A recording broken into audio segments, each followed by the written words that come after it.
Gimana sih, kenapa bisa bangun Cine Majestic? Kayak gue sama Brandon punya pemikiran yang sama gitu.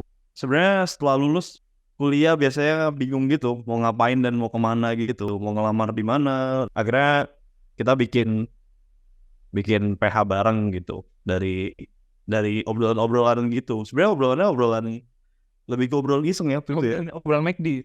Iya, di makan McD gitu kayak temuan gitu terus kayak ya udah lah, bikin aja deh. Iya sih. Obrolan ini ya, obrolan overthinking gitu ya. Iya, soalnya Bukan jam 7 pagi, bukan jam 7 malam. Setengah 3 pagi itu kayaknya di McD gitu. ya betul.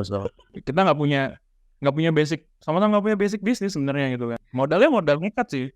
Modal nekat sama ilmu aja sih waktu. Dia nggak punya apa-apa beneran. Kita cuma punya satu space. Tapi itu space-nya juga ya minjem orang tua lah ya. Kayak Ini sih space. garasi. Kita punya garasi yang kita jadiin kantor. Udah itu doang modalnya. Kayak ini habis itu cari klien. Betul. Dan lain-lain gitu ya. Tantangan terbesar itu kayak gimana? Terus cara hadapinya itu gimana sih menurut Kak Bobby sama Kak Brandon? Banyak sih. Sampai sekarang juga kita masih yang nggak. Selalu ada tantangan gitu. Iya kayak. Ya kalau sekarang tantangannya beda ya. Karena kan tantangannya gimana. Maksudnya biar konsisten. Kliennya ada terus juga gitu-gitu kan. Sustainability sih, itu yang gimana caranya sustainin terus, itu kan jadi problem semua perusahaan sih pasti ya.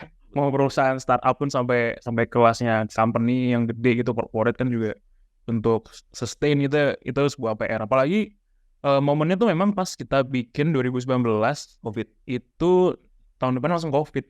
Ya tantangannya sih banyak sih dari nol ya emangnya.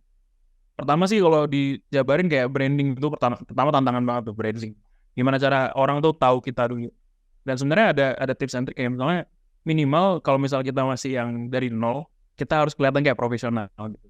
Kayak punya website. Jadi belajar hal-hal gitu yang sebenarnya belajarnya di lapangan gitu. Fun fact-nya tuh COVID tuh hari di mana kita lagi take VO bareng Bekantan untuk project Aerowisata. Oh iya. Iya, jadi kita lagi take VO sama talent artisnya, terus hari ini ternyata virus COVID Wuhan masuk ke Indo. Gimana sih rasanya bangun bisnis di usia muda? Jadi tantangan banget gitu, karena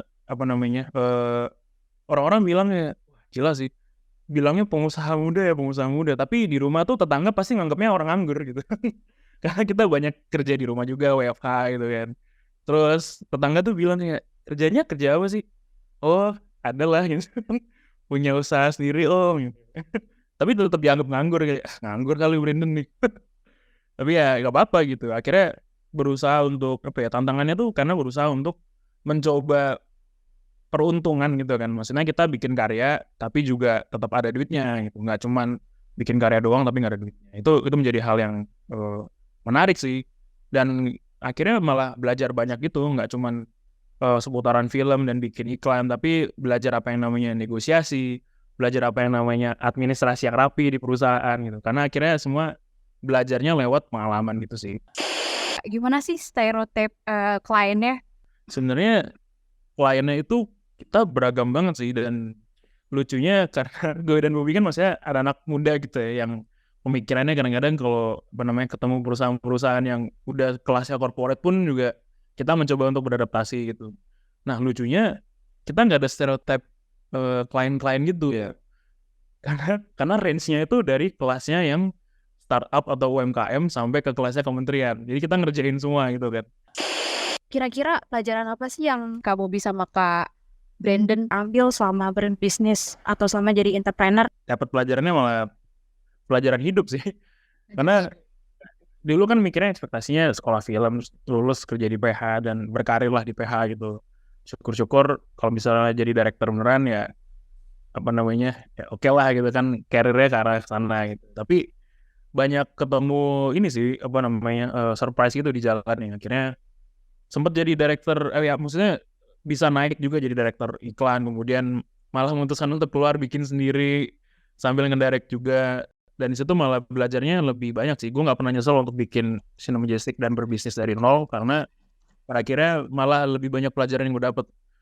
Nggak cuman di satu bidang aja, tapi ya bidang bisnis, bidang gimana cara kita harus survive dan ngembangin perusahaan dari nol gitu kan. Gimana kita harus ngatur keuangan, gimana kita harus namanya negosiasi, terus paham tentang namanya birokrasi.